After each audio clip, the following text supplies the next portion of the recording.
ছাব্বিশের ভোট তো বটেই, কিন্তু কথা হচ্ছে যে আমরা 2011 সাল থেকে প্রত্যেক বছর মানুষের 365 দিন পরিষেবা দিয়ে সবসময় আমরা মানুষের পাশে আছি, তৃণমূলের পাশে আছি।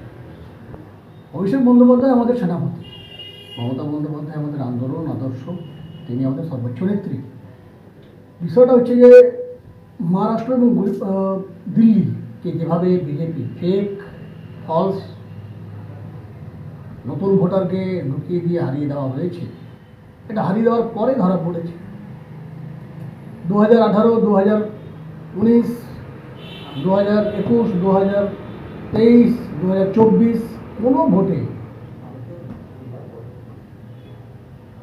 দিল্লি থেকে অমিত শাহ, নরেন্দ্র মোদী সবাই ছুটে এসে পশ্চিমবাংলাকে অ্যাটাক করেছে, আক্রমণ করেছে নানা রকমভাবে। কেউ বলেছে উকার ফেক দো, কেউ বলেছে ইসবার 400 পার, কোনো মতেই পারেনি।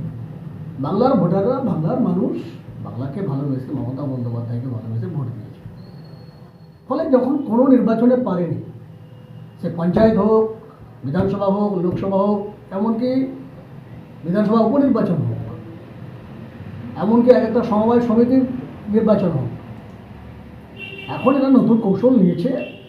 Election commission